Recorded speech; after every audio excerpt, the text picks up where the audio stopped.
தங்கமே பட்டு லட்டு இருங்க சாப்பிட்டு பேசுகிறேன் அப்படிங்குது. ரசமே சாப்பிட்டேடி? வா வந்து படுத்துக்கோ. நைட்டெல்லாம் சுத்தனா ஊர், அதனால் படுத்துக்க சொல்கிறேன். இன்னமும் ஊர் சுற்ற போகலாங்கிறியா? ஐயோ இங்கே வருங்க. சாப்பிட்டு அலுப்பு பெட்டில் பத்துக்கடி. இந்த அங்கே இங்கே பெட்டில் பத்துக்கோ. இங்கே பெட்டில் பத்துக்கடி. பெட்டில் படுக்கலையா? ஏன்னா பெட்டில் பத்துக்கிட்டா உள்ள சௌகரியமாக இருக்கும். ஏசாமி சௌகரியமாக இருக்குண்டி என் செல்லம். ஏசாமி ஆனால் தரதான் குழுக்குழுன்னு இருக்காடி. ஐயோ குட்டிக்கப்பா, பெத்தால் குட்டி பெத்துமா? ஓ இது முட்டை கொடுக்க வசதியாக இருக்கா? ஓகே ஓகே, ஆமாம் முட்டை கொடுத்து தான் படுப்பீங்களா எப்பயும்?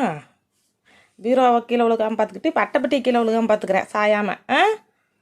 வரல தான் பதில் சொல்லுவார். இப்போ பசிக்கிற வரலும் என்ன கற்றுச்சு கத்துச்சா இல்லையா இந்த குட்டி?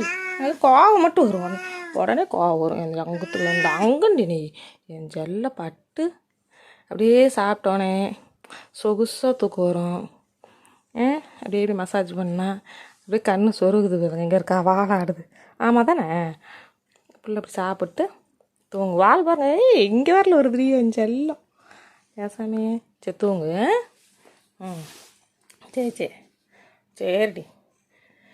அப்புறம் லைட்டாக ரெஸ்ட் எடுத்துகிட்டு மறுபடியும் கொஞ்சம் சாப்பிட்டு ஊர் சுற்ற போகலாம். ஊர் சுற்ற போவோம், கன்ஃபார்மாக போவோம். டென்ஷன் ஆகக்கூடாது. ஓகே? இப்போ டக்குன்னு கேட்குது. உனக்கு தான் வலிக்கண்டா தம்பி. பூஞ்சோலை பெரிய மயில்னு நினப்பு. மயில் தோகை ஆட்டுற விரிக்கிற மாதிரி இவர் அந்த வாழை ஆட்டுவார். அது எப்படா தம்பி சோறு திங்கிறப்ப மட்டும் பேசுகிற? இப்போ உடனே பாருங்கள். இப்போ இந்த இதை மட்டும் தனியாக எடுத்தனா ஏதோ ரொம்ப நேரம் தூங்கிட்டு இருக்கான், யாராவது நினைக்க மாட்டாங்க. அப்படி தான் நினைக்கிறீங்க. தூங்குறவனை எழுப்பாதானே. எல்லாம் ஆக்டிங். சரி தூங்கட்டும், ரெஸ்ட். நைட்டு ஃபுல்லாக நைட் டியூட்டி பார்த்துருக்காரு, வாட்ச்மேன் வேறு. ஆனால் பையன் தூங்குறான். பாய், குட் நைட்.